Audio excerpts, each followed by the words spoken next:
Hey everybody, Multi-Classic Gamer here, and this is my PS4 Pro.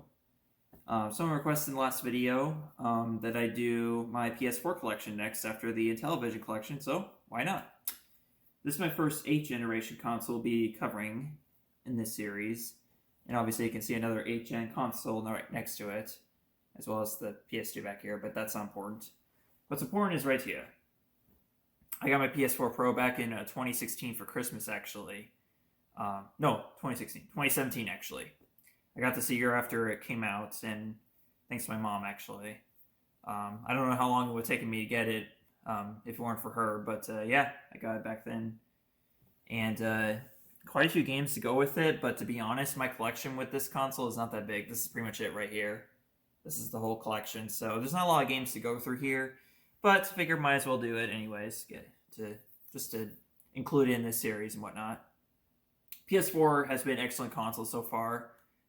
It's got a lot of great exclusives to it. It's currently, as of right now, your best chance because the PS5 is going to be short for quite a while. So be prepared for me to have this as my current PlayStation for quite a while. I'm not expecting to get the PS5 anytime soon with this whole shortage thing going on. We've actually changed to only selling the console online at my store, so I'm not even going to have a chance at buying it in store for quite a while, despite the fact that I work there. So, boo-hoo, but oh well. I'm not exactly in a hurry. We still got there's plenty of great games for this system for me to pick up, and there's plenty for me to try already with the collection I have right here. But let's get into the collection itself, shall we? So we have, first of all, starting off Crash Bandicoot Insane Trilogy. Not surprising at all, considering I'm a Crash Bandicoot fan. This is the first, well, not the first game that I played on the system, but one that I put quite a bit of time into, specifically on the first game, the original Crash Bandicoot. I didn't get too far in it, though, before I actually went back and just played on the original PlayStation, because I want to play the games on the original system just to, that way I can see the difference, see the jump in graphics basically by jumping into the remasters after the original game itself. So basically I won't be putting a lot of time into the Crash Bandicoot Insane Trilogy until I go back and play the original trilogy as it was. Next up we have Crash Team Racing Nitro Fueled. This is I think this is the most recent game I got for the system, when that was last year. So it's been a while since I collected any games for the system.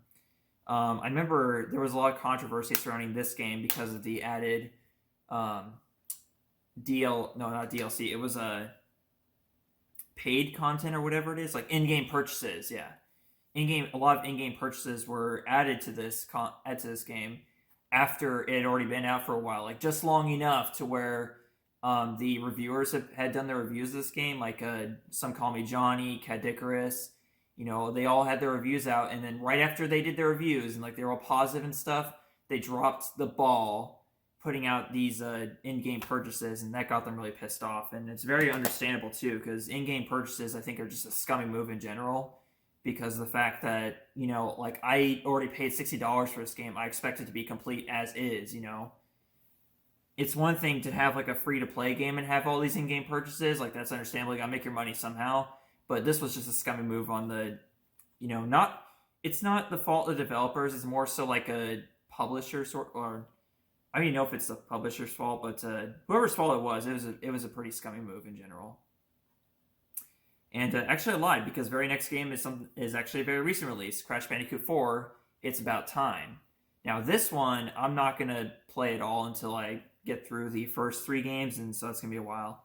But and not only that, but this game's actually replacing a Crash Bandicoot game I actually like, which is Wrath of Cortex. So I guess you could say the Crash Bandicoot timeline is now split because of with the existence of this game, and especially considering this game is actually about time, which the third game was also about. So very interesting, and there are some similarities to Wrath of Cortex in this, but nevertheless, I will get to this once I get past the first 3 games and have them complete enough that I feel satisfied with them.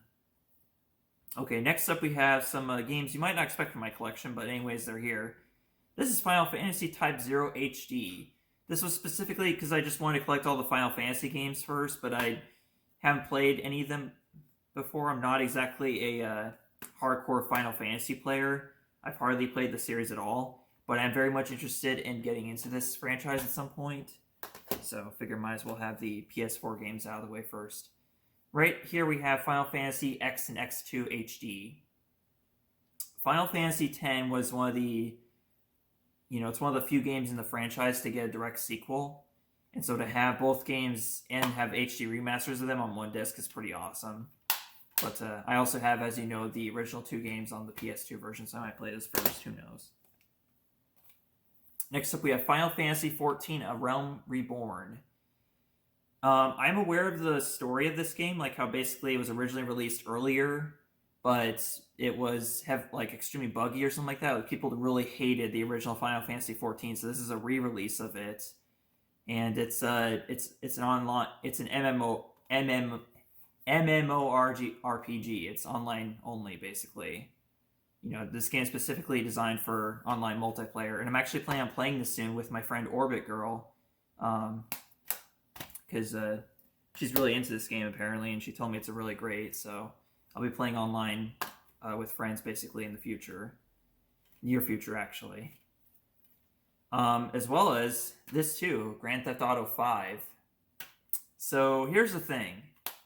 I haven't played this yet. This is one of the first games I picked up on the PS4, and I've had very little exposure to the Grand Theft Auto series. I've actually only played, the only one I played extensively was Grand Theft Auto Vice City on the PS2, and that was back in the day when I was very young and very inexperienced with games in general. So yeah, to jump from Vice City to this, I'm sure will be a lot of fun. It says it includes Grand Theft Auto Online, so this is another game I'll be playing real soon with friends, specifically just to get my feet wet, so to say. Next up we have Kingdom Hearts HD 1.5 and 2.5 Remix. The titles of the Kingdom Hearts games are really confusing if you don't do the research first. So it says PS4 Pro Enhanced. So I'm sure it'll be a lot of fun. I don't have Kingdom Hearts 3 quite yet. This is currently the only Kingdom Hearts game I have on PS4. So I need to get Kingdom Hearts 3 at some point. Okay, next up we have Okami HD. This is the third version of Okami that I have, and yeah, I started playing the HD version for a little bit. Didn't get too far into it, but looking to get more into it here real soon, or whenever. I say that for a lot of games, so we'll see how long it takes. Next up, we have Plants vs. Zombies Garden Warfare 2. I don't have the original, but I'm aware that Garden Warfare is basically just a Plants vs. Zombies version of Grand Theft Auto. Geez, seriously?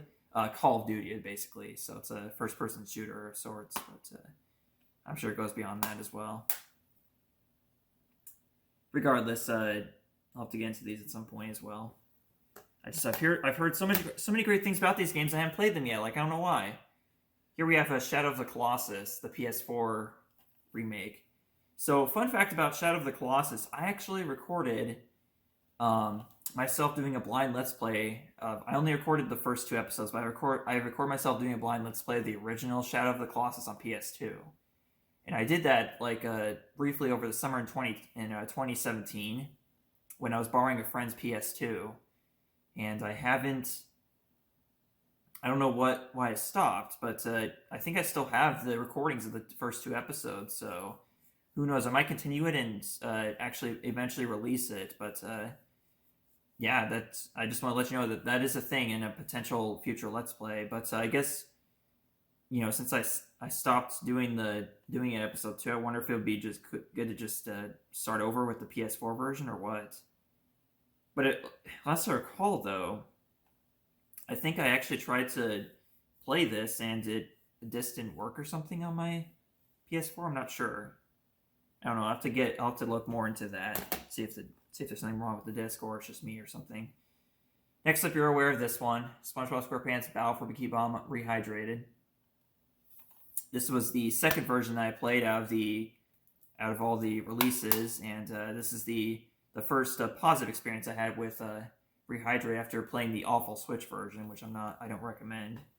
It's not really that broken. I'm sure it's a lot better, but it just doesn't feel right with the way it controls. I don't know. And next up we have Spyro Reignite Trilogy. As you can see, there's a lot of old franchises on here, like old franchises, especially, or ones that are